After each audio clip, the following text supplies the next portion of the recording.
Welcome to the 2018 NCAA Men's Lacrosse Rules and Officiating video. This video was created to prepare and educate the NCAA lacrosse community for the upcoming season. Please note that this video is intended to be educational, and the use of video footage is in no way intended to embarrass any team or official. To set the agenda for this presentation, we will cover several important aspects of the game. We will discuss the current status of the game, the committee's points of emphasis, and future rules considerations. Before we look at some specific topics, it's important to note the current state of NCAA men's lacrosse. After making significant rules changes several seasons ago, the sport has benefited from a faster tempo and fewer stoppages. Lacrosse continues to grow nationally, and at all three divisions, the sport is healthy. It's important to pause and note this growth and success. One important note deals with the committee's approach to the shot clock. In recent rule cycles, the committee has taken several steps to improve the pace of play and limit the amount of stalling that occurs. These efforts have been largely successful, evolving from the old stalling rules to the timer on call to today's shot clock procedure. The cautious approach is important because if an every possession shot clock is utilized, it will, without a doubt, change the game. It would be extremely difficult to backtrack from such a rules change if the impact of a shot clock was negative. This is why the committee is utilizing the experimental rule process and survey extensively. The committee will review all aspects of the sport and our rules at its August 2018 annual meeting. The Rules Committee has focused on the following points of emphasis: player safety, face-offs, shot clock, and bench decorum. Player safety is the first consideration when rules and procedures are made. Progress certainly has been made, and the committee continues its focus this season. It's important for officials to continue to focus on protection of players that have recently released a shot or pass, and to protect against contact in the head or neck area. This is a good example of a foul that occurs after a player has released a shot or pass. The player in blue is pushed by the player in white, and another defensive player hits the player after the pass is released. This was properly penalized with 2 fouls against the white team. Here's a foul that must be called without exception. The player in white has possession and is moving the ball upfield. A defending player who is sprinting after him throws a wild check and is correctly called for slashing. Fouls on red. 4-0 slash. 1 minute.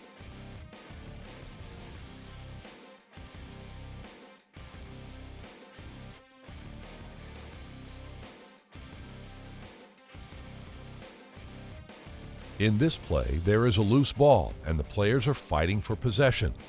As the team in white gains possession, an opponent uses a cross-check and hits a vulnerable player. This is correctly called as a 1-minute cross-check foul.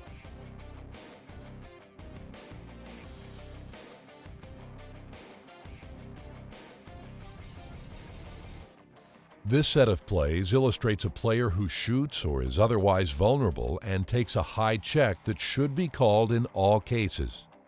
Officials with the shooter's area of responsibility must stay with the shooter to properly enforce these fouls. It should be noted that the last foul in this sequence was correctly enforced as a 2-minute non-releasable foul.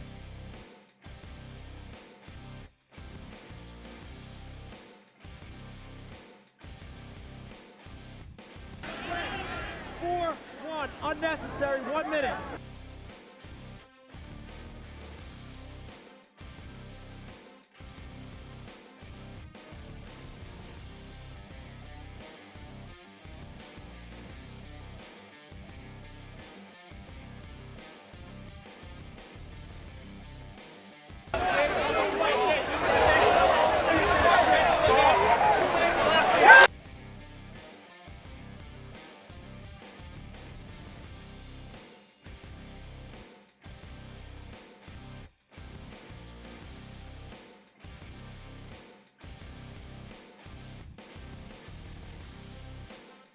Face-offs continue to be a critical part of the sport, and the new face-off mechanics used last season have helped better adjudicate this play.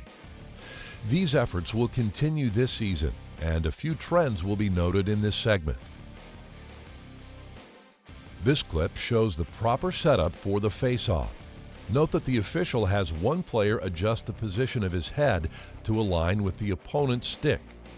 While this is well done and a fair face-off is conducted, the stick alignment could still be moved a little further to the left prior to the set command.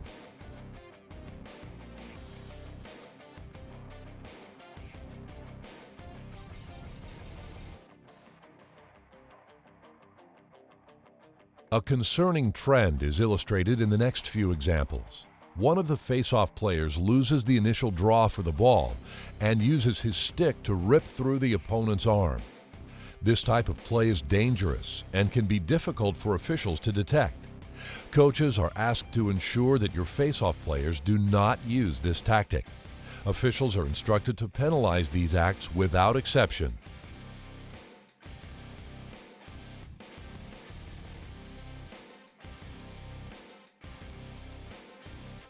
Another tactic that has emerged is face-off players using their head to contact the opponent in an effort to win the ball. The following clips illustrate this approach. Besides the obvious health and safety concern, this action is a face-off violation and must be called when detected.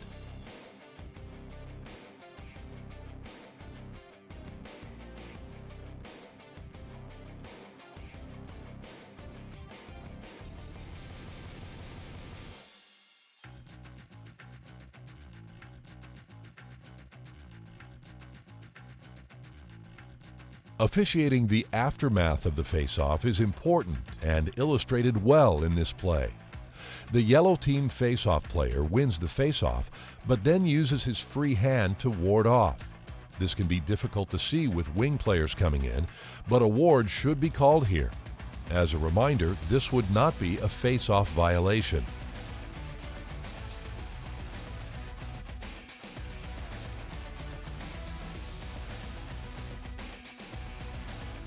These two clips show a need for an adjustment in mechanics on the face-off.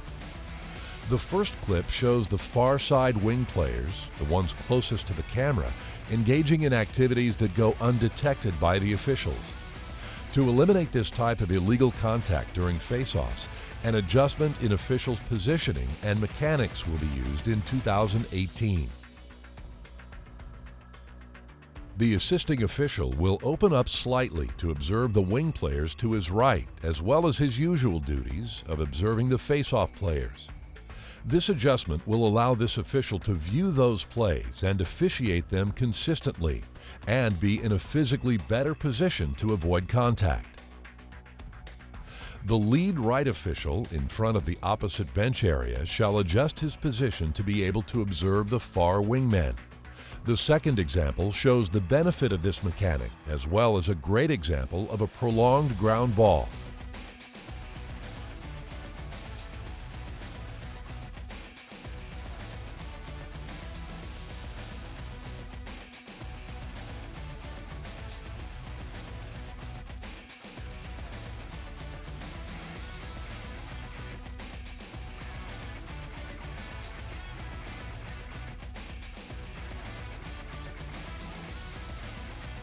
One area of concern identified by many coaches throughout last season deals with pick plays. This is obviously a big part of the sport, and in many cases, picks are set legally and are an important part of an offensive play. This section hopes to illustrate picks that cross the line into illegal contact and also show legal examples. This is a good example of a legal pick. The player in the dark uniform sets himself, keeps his stick within the frame of his body, and doesn't move into the path of the defender. This group of plays shows examples of good legal picks. In some cases, significant contact occurs, but the picks are set legally and within the rules.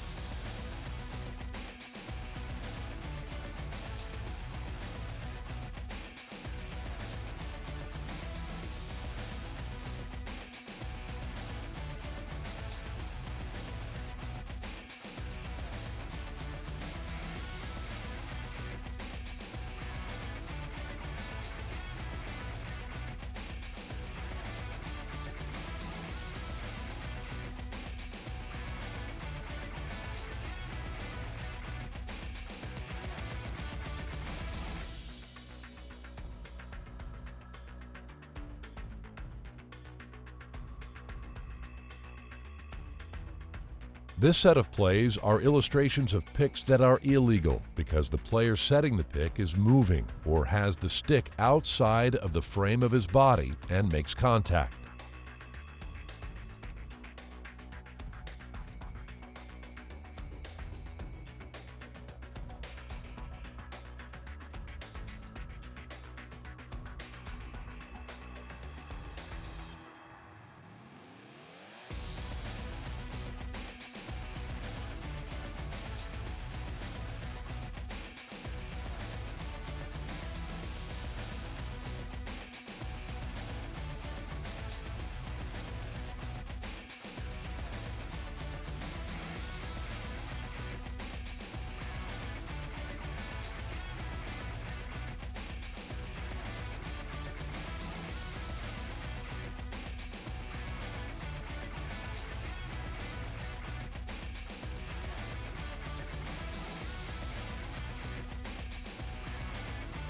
This play shows a good legal pick, but the defending team player makes illegal contact to drive through the pick. Some contact by the defense is allowed during pick plays, but this crosses the line, especially with the contact to the head and neck area. Black, 2-0, cross check, 1 minute. As noted earlier, progress continues to be made with the current shot clock rules. Several examples in this section are intended to underscore key elements of the shot clock call. Most of these clips are focused on the restart after a shot clock expires. In this play, the first quarter is winding down, with the team in white gaining possession. This is a good example of the officials allowing the team in possession to run its offense. And after a reasonable amount of time, the shot clock is put on. As the shot clock winds down, there are 4 seconds remaining as the restart takes place at the end line. It's obvious that the team in possession is going to let the clock expire. Officials properly allow the clock to expire before whistling the play dead and correctly wait to restart the play only after the player in red gains possession.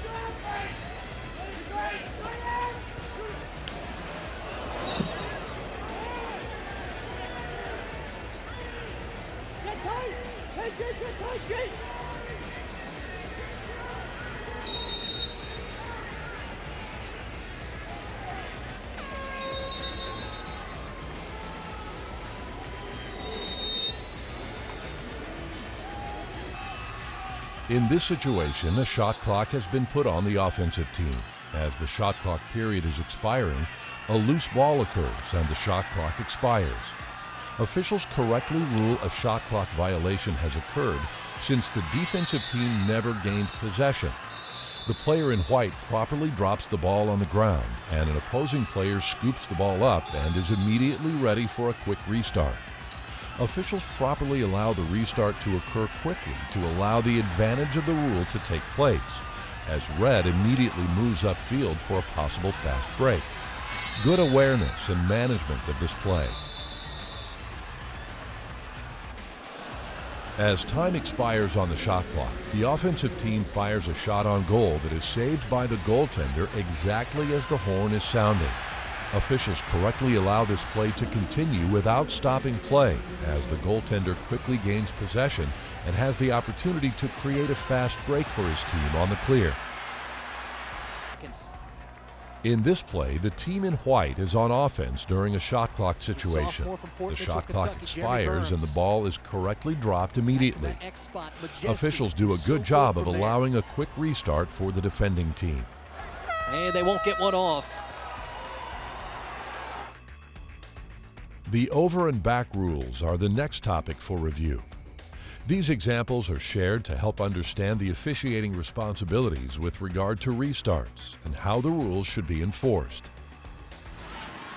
This is a clear over and back situation where the attacking team in white makes a pass that doesn't connect and goes across the midline. A red team player picks up and possesses the ball, and officials blow the whistle quickly to indicate the over and back. The officials do a great job of quickly restarting the play. This play is a great example of play at the midline. The offensive team in black has a pass go back toward the midline. The two players on the other half of the field both attempt to play the ball. The offensive team player does a good job of keeping the ball on the offensive half without possessing the ball. The official correctly allows the play to continue, and the attacking team eventually regains possession.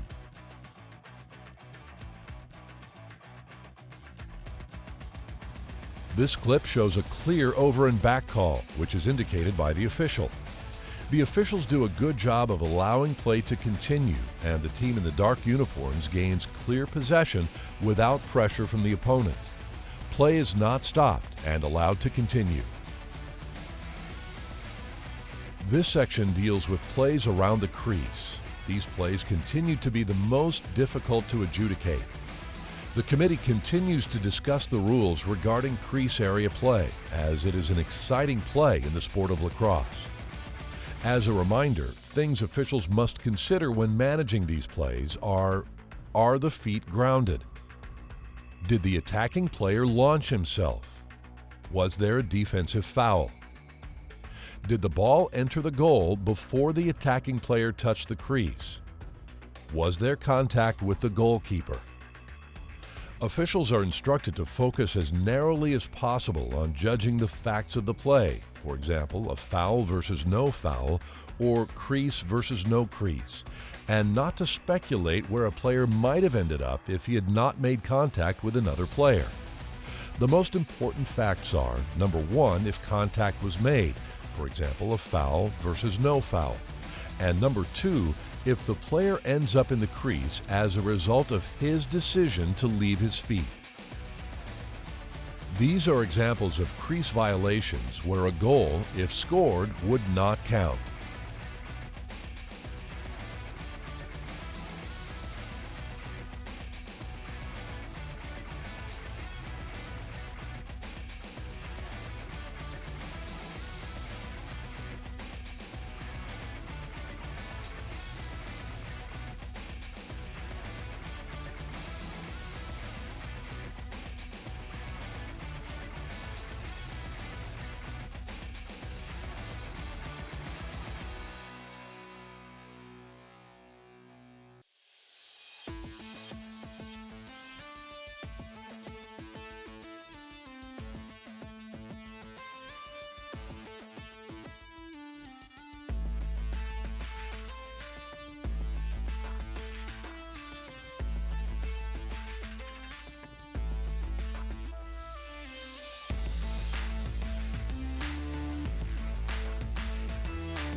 Here are examples of legal goals where the defensive team fouls the attacking player with a push.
In this play, the attacking player stays completely out of the crease and scores.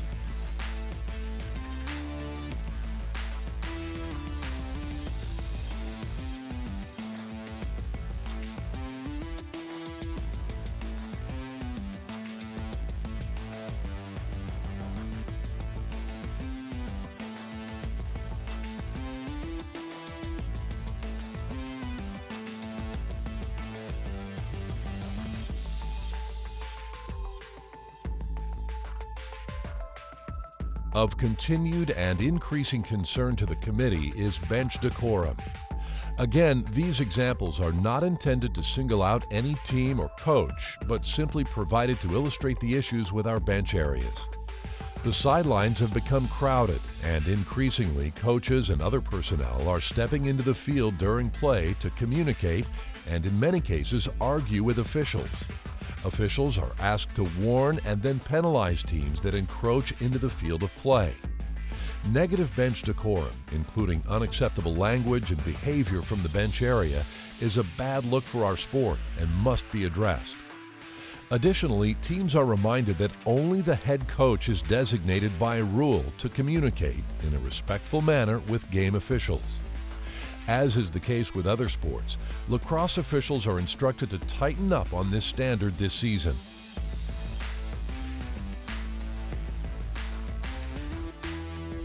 Here, the head coach of the team in white is clearly attempting to direct his players at the end of the game.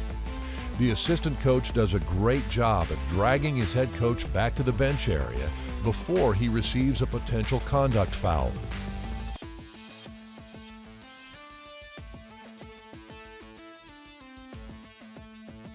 The committee has several items on its list for future consideration.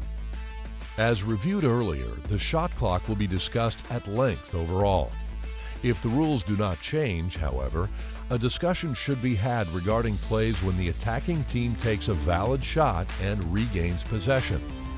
In those cases, it's been suggested that the shot clock should be reset, but since possession is still with the team already warned for stalling, the clock will be restarted at 30 seconds upon possession.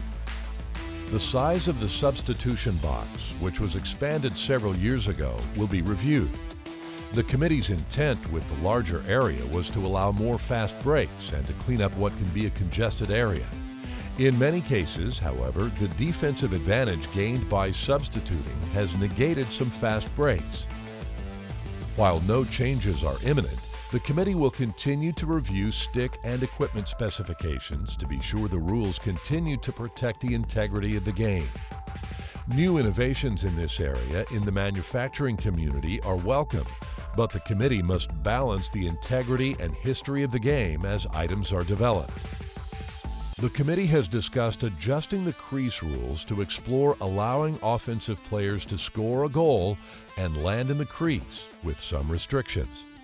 Any change in this area would need to be made carefully and with the safety of the players at the forefront. This will be a discussion topic moving forward. This concludes this year's preseason video.